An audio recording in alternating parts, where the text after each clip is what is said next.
I remember the day like it was yesterday, though it feels like a lifetime ago. I was just 20, barely out of my teenage years, and still figuring out who I was in this vast world. But one thing I knew for sure, I had dreams. Big ones. Dreams my parents never understood. Dreams that they thought were foolish, impractical, and a waste of time. It was a Tuesday, and I had just finished a long day at work when I walked through the door to find both of them waiting for me, sitting stiffly on the couch like two strangers. The air in the room felt thick, heavy with unspoken words. I could sense it. Something was off, but I had no idea just how bad it was. "Sit down, Jenna," my mother said, her voice cold. "We need to talk." The warning signs were there, the tone, the way my dad wouldn't look me in the eye. I took a seat across from them, my heart pounding in my chest. I didn't know what this was about, but I had a sinking feeling that it was going to be something I couldn't undo. "Jenna," my dad started, his words sharp and final. "We've been thinking about this for a while, and we've decided that you need to leave." I blinked, not quite understanding. "What do you mean, leave? What are you talking about?" "Your attitude," my mom snapped. "Your constant obsession with these dreams of yours. You think you're going to make something of yourself, but you've been wasting time on fantasies. We can't support you anymore. It's time for you to grow up, face reality, and figure out how to make it on your own." My world spun. My thoughts were a blur. I had always known they didn't really believe in me, believe in what I wanted to do, what I could achieve. But hearing the words out loud felt like a gut punch. They had always been the safety net I relied on, the ones who told me that everything would be okay. But now it was over. Their disappointment hung in the air like a cloud, suffocating me. My parents had always been practical, grounded in what they thought was right. They had always pushed me to take the safe path, the one they thought was best for me. Get a steady job, follow the rules, and work your way up. They didn't understand that I wanted more, that I had visions of building something on my own, something bigger than just following the same old path everyone else took. "You're making a huge mistake," I said, trying to hold back tears, my voice trembling. "I'm not asking for handouts. I just want a chance to prove myself. I'm working hard, I'm learning, and I know this is what I'm meant to do." But they just shook their heads, as if I was speaking a different language. Their minds were already made up. "It's not about that," my dad replied. "It's about growing up, being responsible. You need to leave, now." The finality of his words hit me like a freight train. I stood up, feeling the weight of everything crashing down on me. "So that's it? You're just kicking me out?" "Yes," my mother said. "You need to learn to stand on your own 2 feet. It's time."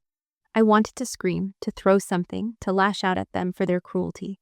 But I didn't. I couldn't. Instead, I turned and walked toward the door, my heart heavy with the weight of their rejection.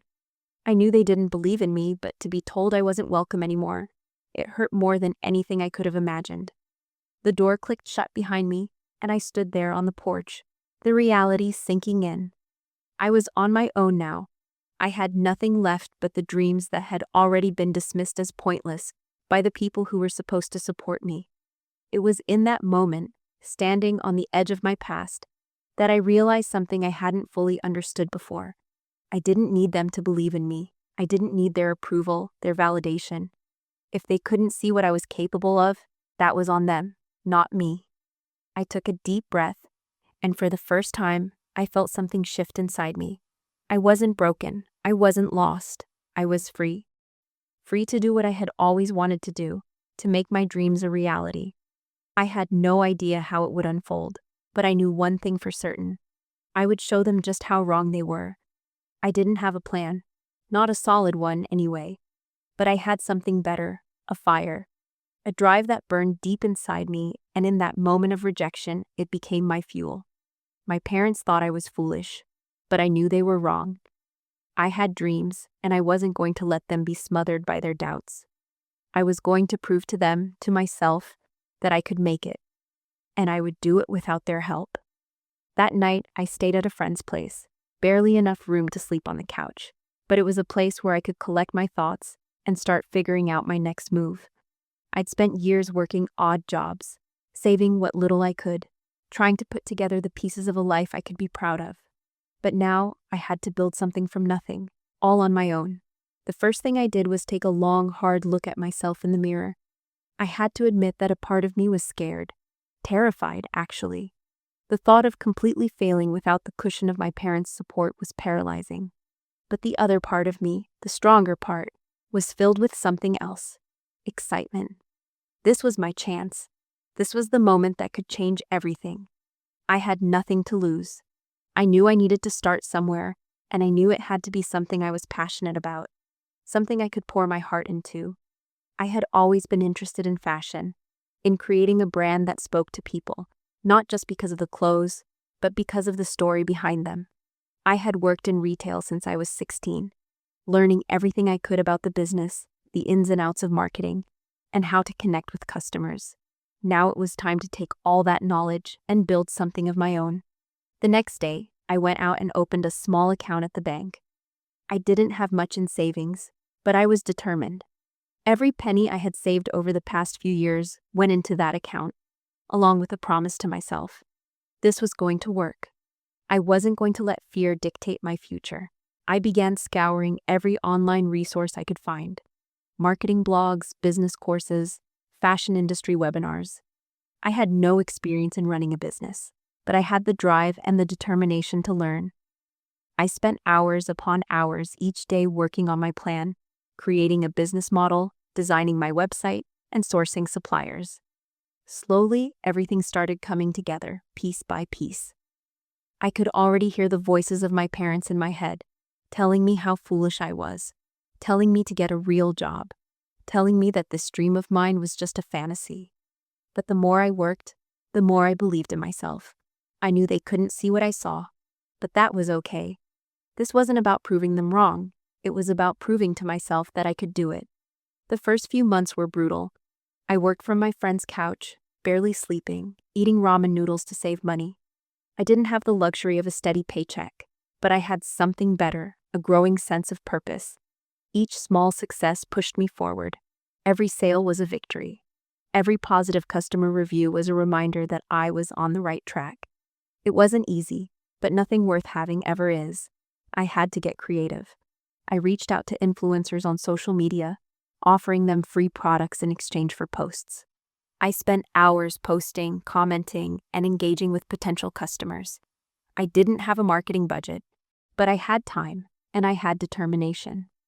Slowly, the orders started trickling in, then pouring in. My little shop was gaining traction, and it felt like the momentum I needed to keep going.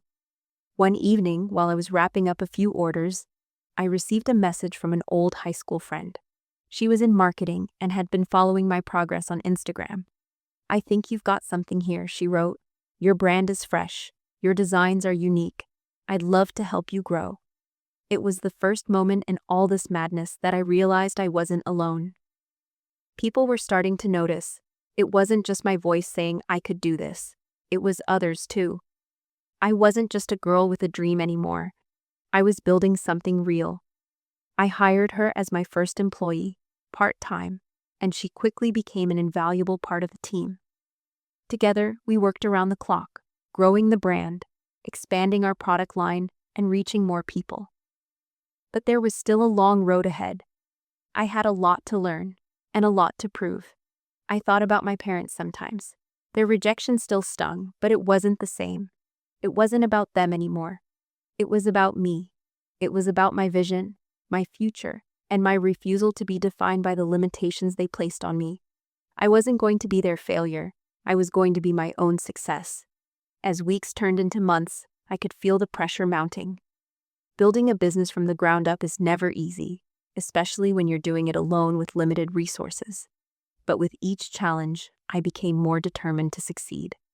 There were nights when I couldn't sleep, my mind racing with ideas, my fingers sore from packaging orders, but I couldn't stop. I wouldn't stop. The business started to pick up speed. We were gaining followers on social media, our sales were growing, and people were starting to take notice. I was finally getting the validation I had longed for. But there was always a part of me that felt a little unsettled. The same feeling that had been gnawing at me since my parents kicked me out. It wasn't just the business I had to build. It was my confidence. I had to prove to myself that I was worthy of the success I was chasing. But there were still moments when I would lie awake at night, wondering if I was good enough, if it would all fall apart. The fear of failure was always lurking, trying to make me second-guess every decision I made. I still remembered my parents' faces, their voices telling me that I was wasting my time.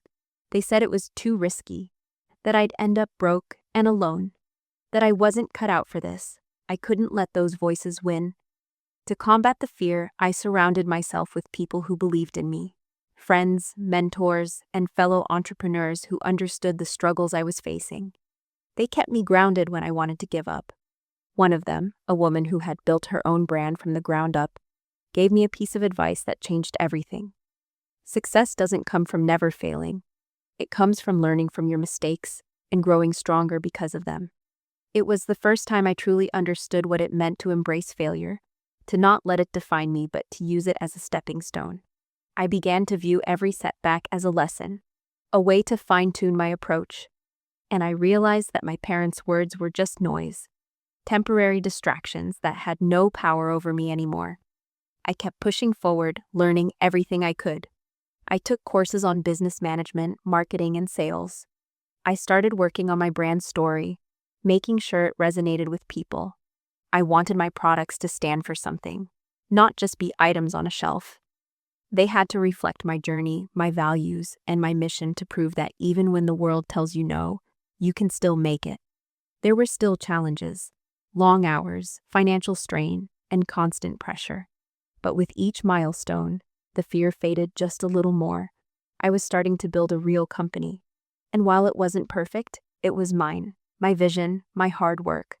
The real turning point came when I secured my first major deal with a boutique in a neighboring city. It wasn't just about the money, it was about the recognition. It was the first time I had someone outside of my close circle truly see what I was capable of. They saw potential in me when my parents had only seen failure. That deal opened doors, allowing me to expand my reach, my products, and my team.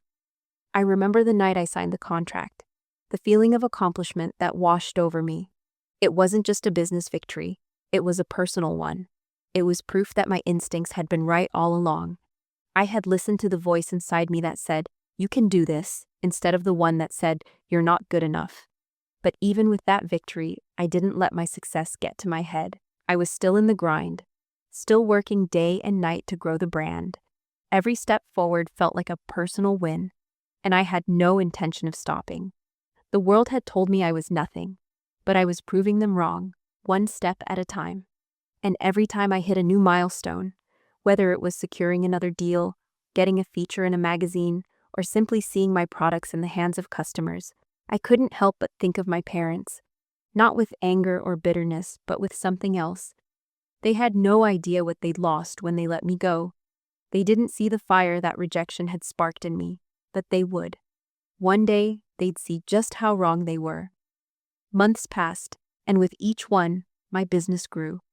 What started as a small, struggling online store had turned into a brand people recognized. The orders kept coming in, and I expanded my product range. I hired more help, giving me the opportunity to focus on the bigger picture, scaling the business, reaching new markets, and pushing the limits of what I thought was possible. It wasn't always easy, but the success I was seeing made the struggle worthwhile. But there was still a part of me that wasn't satisfied. I hadn't proven everything yet. There was still one thing I had to show the world, and more importantly, show my parents. I wasn't just going to be successful in my own right. I was going to be so successful that they'd have no choice but to acknowledge what they had once dismissed. I remember the first time I was featured in a local magazine. It wasn't a huge publication, but to me, it felt like a milestone, a sign that I was moving in the right direction. The article highlighted how I had turned my passion for fashion into a profitable business, despite all the odds stacked against me. I could almost hear my parents in my mind, their disbelief and judgment. They would have never believed it if they saw me now. I knew it was time to make a move, to take this moment to remind them of everything I had achieved. I was about to do something I had been thinking about for months. I took the opportunity to visit my parents. It wasn't a dramatic return, and it certainly wasn't for forgiveness. I had moved beyond that. I had built something for myself, and that was all that mattered. But I needed them to see it, see the woman I had become, the woman they had thought would never amount to anything. It was a quiet evening when I showed up at their doorstep, their house exactly as it had been when I left. My heart didn't race like it used to, and my palms weren't sweating. I was calm, collected, and ready to face them on my terms. When my mother opened the door, she looked at me for a long moment, unsure of what to say. The tension in the air was thick. Finally, she let out a small sigh and stepped aside. "Jenna," she said, voice soft but still full of that old distance. "What are you doing here?" I wasn't there to argue. I wasn't there to fight. I just wanted them to see.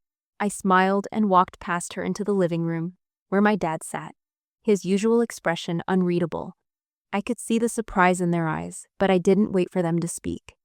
I knew they had questions, but I had answers now. "I just wanted to show you something," I said, pulling out my phone and opening the magazine article. I handed it to them. The silence stretched between us as they read, their faces slowly changing from surprise to something more uncertain. It was clear they hadn't expected this. For a moment, neither of them said anything. Then, my dad broke the silence, his voice low but with a tinge of disbelief. This is your business?" he asked, his words almost hesitant. "Yes," I replied. "This is my business. And it's doing well, better than I ever imagined." They looked at each other, unsure how to respond. Their pride was apparent, but it wasn't the pride I had been looking for. It wasn't the kind of pride I had once craved when I was a child, hoping for their approval. It was the kind of pride born from realizing that maybe, just maybe, they had been wrong. "You've really done it," my mother said, her voice softer now, tinged with something like respect. "I didn't expect this." "No one did," I replied with a small smile. "But here we are." The conversation continued in small, awkward bursts. My parents didn't know how to react to my success, to the fact that I had turned their rejection into the fuel for everything I had built. But I could see it in their eyes. They were finally starting to understand the depth of what I had accomplished. And for the first time, I realized that I didn't need their approval. I had done this for me. I had built this life on my own, and nothing could take that away from me. I didn't stay long. I didn't need to. I had my own life now, one I was proud of, and I wasn't going to waste any more time trying to win their approval. I knew they were still struggling to understand my journey, but that was their issue, not mine. When I left their house that night, I walked away with a sense of peace. They had seen me, seen the woman I had become. And while I didn't expect them to suddenly change their views, I knew one thing for sure. They would never forget what they had underestimated. I didn't hear from my parents for a while after that evening. It wasn't because I was upset or because I was waiting for them to acknowledge me. I had moved on. I had my business, my employees, and a growing network of supporters who believed in me. It felt good to finally be on my own, free from the expectations and doubts of others. My brand was starting to gain more traction, and I was closing bigger deals with companies that I had once only dreamed of working with. The real turning point came when I secured a major partnership with a retailer that would carry my products in their stores nationwide. It was a huge deal, one that could catapult my business into the next phase of success. This was the breakthrough I had been working toward for years. Everything I had sacrificed, all the late nights, the stress, the uncertainty, it was finally paying off. But even with all this success, I still felt a strange emptiness when I thought about my parents. It wasn't that I needed their validation anymore, I didn't. But there was a part of me that wanted to share my success with them, to show them that I had made it despite their doubts, to prove that the rejection they had handed me wasn't the end. It was just the beginning. I had moved on from wanting their approval, but it still stung a little. The truth was, it wasn't just about showing them what I could do. It was about proving to myself that I was capable of building something bigger than what they had ever imagined for me. As my business grew, so did my confidence. I was no longer the girl they had once dismissed. I was a businesswoman, a leader in my field, and I was building something that had real value. And the best part? I was doing it on my own terms. I didn't need their approval to validate my worth anymore. I had created my own success from the ground up. I expanded my brand, opening new locations, and even launching an online store that reached customers across the country. The recognition kept coming. I was featured in more magazines, invited to speak at conferences, and even started mentoring young entrepreneurs who were just starting their journeys. People saw me as a success story. They looked at me and saw someone who had persevered, someone who had risen above the challenges life had thrown her way. And I was proud of that. But the most rewarding part wasn't just the business growth, it was the personal growth. The woman I had become was stronger, wiser, and more independent than I had ever been. I had learned to trust my instincts, to make decisions for myself, and to take ownership of my life. And no amount of success could have given me that feeling. One day, as I was working in my office, my phone buzzed with a message from my mother. It had been months since I had heard from her, and I wasn't sure what to expect. The message was brief, but it caught me off guard. "I'm proud of you," she wrote. "I've been watching from afar, and I can see now that everything you've done has paid off. You were right. You're not just a dreamer. You're a force." I stared at the screen for a long moment, the words sinking in. It wasn't an apology, and it wasn't an offer of support, but it was something I had never received from her before: recognition. It wasn't just about my business anymore. It was about her seeing me, truly seeing me, for the first time. I didn't respond right away. I didn't need to. The fact that she had sent the message was enough. It was her way of admitting that she had been wrong, but more importantly, it was her acknowledging that I had achieved something she could no longer deny. I smiled to myself, sitting back in my chair. The road had been long, and it hadn't been easy, but I had done it. I had become a millionaire, not just in wealth, but in wisdom, strength, and independence. I had built a life that I could be proud of, a life that was mine, completely and entirely. And as for my parents, I realized something important. I didn't need them to understand my journey or my success. What mattered was that I had proven to myself that I was capable of achieving anything I set my mind to. My story wasn't about revenge. It wasn't about making them feel bad for what they had done. It was about me, standing tall, knowing that I had done it on my own. The best revenge, I realized, wasn't about proving them wrong. It was about succeeding, building, and thriving in a way that only I could. It was about creating a life that no one, not even them, could take away from me. Life had a way of unfolding in ways I never expected. While I was busy building my business, expanding my brand, and enjoying my newfound independence, the consequences of my parents' actions continued to ripple through their own lives. It wasn't the kind of revenge I had imagined, but in a way, it was the kind of justice that felt satisfying in a deeper, more meaningful way. The truth was, my success wasn't just a win for me, it was a stark contrast to the life they had expected me to live. I didn't keep in touch with my parents much after that brief exchange. I was living my own life, focused on growing my business and continuing to evolve. But I heard things. Through mutual acquaintances and distant relatives, the gossip trickled back to me. It wasn't just my story anymore, it was everyone's story. Everyone had something to say about the girl they had once dismissed, the girl they thought would never make it, and they had no idea how to react to that. I heard from a family friend one afternoon that my mother had started bragging about me at church. It wasn't a full-blown acknowledgement of the truth, but it was something. "She's really made something of herself," she had said, her voice filled with that same surprise I had heard in her earlier message. "I never thought she could do it on her own, but look at her now." It was almost funny in a way. My mother had always treated me like I was a failure in the making. She had underestimated my potential, and for so long, I had tried to prove her wrong. Now she was trying to claim me as her success story, but it was too late for that. And then there was my father. I heard from my aunt that he had started asking around about how to invest in businesses. He had become curious about the very things he had once mocked. It was clear he was trying to catch up to the world I had already embraced. He was trying to play the game now that I had already won. But he was late. He didn't understand the intricacies of business the way I had come to, and deep down, I knew he was struggling with his own sense of failure. They hadn't just lost me, they had lost the chance to truly understand me. And more than that, they had lost the opportunity to be part of my success. They could have been there for the journey, but their rejection had pushed me so far away that they would never truly be part of the life I was building. They would always be the people who underestimated me. But as much as I thought about them, the truth was that I was done holding on to old wounds.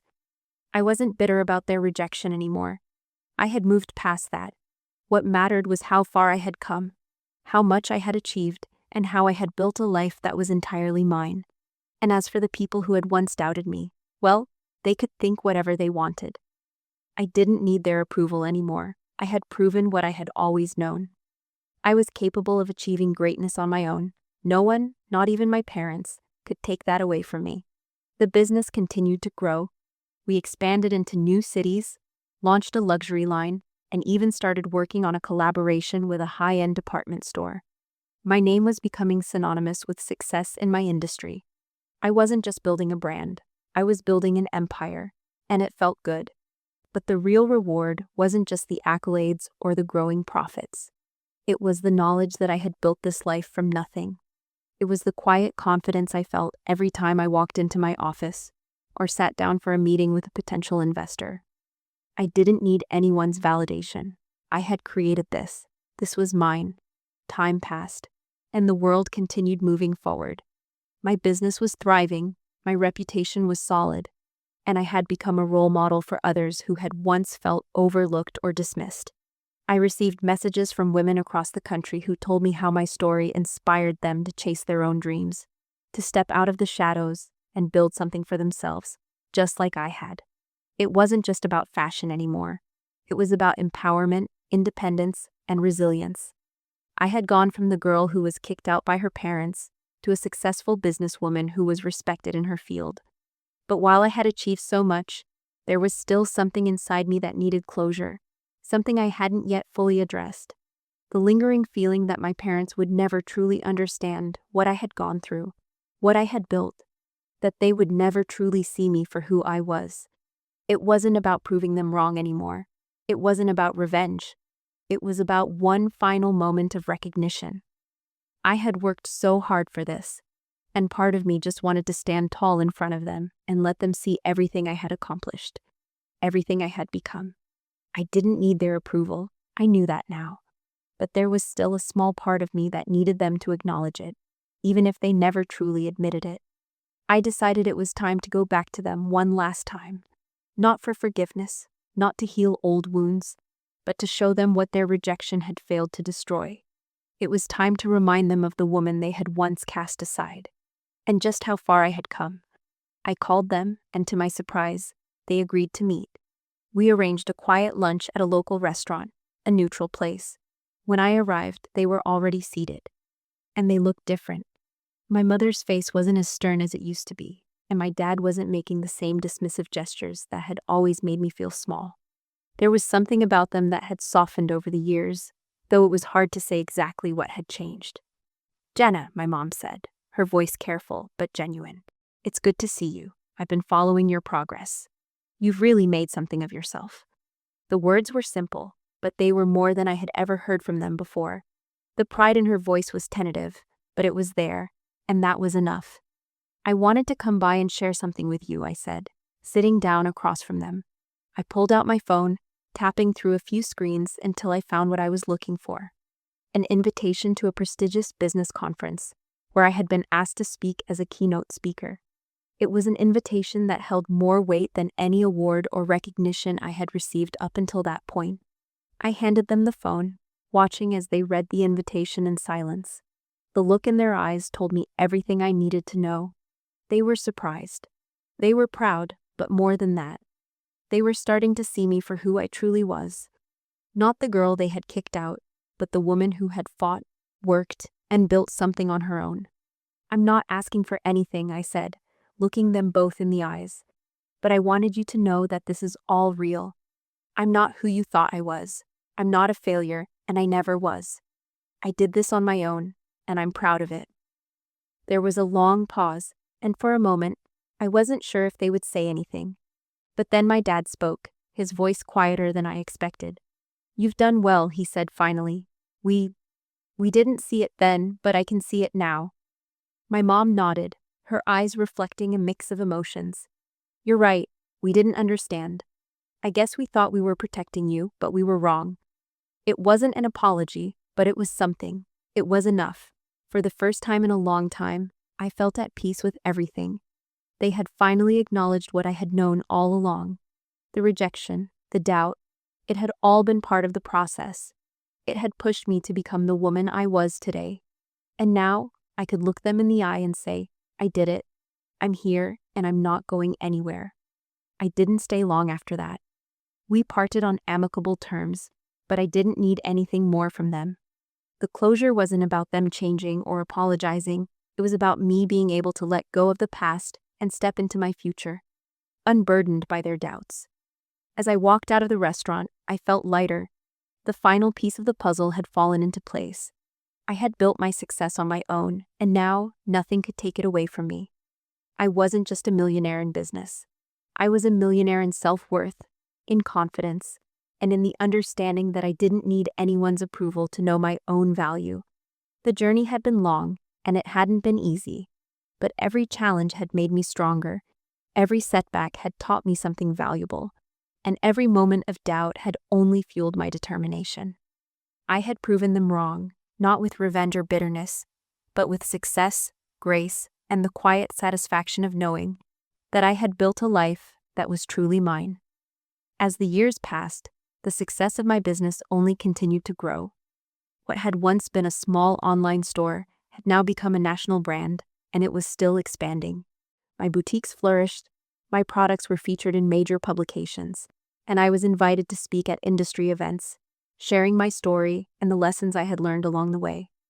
But as much as my business had grown, I had also grown. I wasn't just the girl who had been kicked out of her parents' house anymore. I wasn't the girl who had been told she would fail. I was a leader, a businesswoman, and someone who had built a life from scratch. My success wasn't just about money or recognition. It was about the resilience and determination it took to get here. It was about the journey, not just the destination. I started to focus more on giving back, mentoring young entrepreneurs who, like me, had faced challenges and doubt. I created workshops and resources for women looking to take control of their own futures, sharing everything I had learned about protecting assets, building a brand, and most importantly, believing in themselves. One evening, while I was reviewing the latest quarterly reports in my office, I paused to reflect. I had come so far from the girl who had been kicked out. I had taken every setback, every word of doubt, and turned it into something positive. I had built something that wasn't just mine. It was for everyone who had ever been told they couldn't do it. It was a symbol of what you could achieve when you didn't listen to the naysayers and trusted in yourself. I framed a screenshot of my very first business transaction, the first sale I ever made, and hung it in my office, not just as a reminder of where I started, but as a constant reminder of how far I had come. It wasn't about looking back in bitterness. It was about remembering that moment when everything changed for me. That was when I stopped being afraid. That was when I realized that the only person who could define my future was me. Every day, I woke up with a renewed sense of purpose. I wasn't just building a business. I was building a legacy. A legacy not just for myself, but for every woman who felt like they weren't enough. For every person who had been told they couldn't do it. I wanted my success to be a beacon of possibility. A reminder that no matter where you start, it's where you finish that matters. And as for my parents, the final chapters of our relationship remained peaceful. We never became the close-knit family I had once imagined, but I had finally let go of the need for their approval. I had become my own person, and I no longer needed validation from anyone, least of all from the people who had once doubted me. The best part, I didn't have to prove anything to them anymore. I had already proven it to myself. So as I looked out of my office window one crisp autumn morning, watching the city below and feeling the energy of everything I had created, I realized that success wasn't about making others see you. It was about seeing yourself for who you truly are, and knowing that you are capable of more than anyone ever gave you credit for. The greatest revenge wasn't in getting back at my parents or anyone else. It was in building something that no one could ever take away from me. I had gone from the girl who was kicked out of her own home to a woman who built an empire. And the best part? I did it on my own terms. That, to me, was the sweetest victory.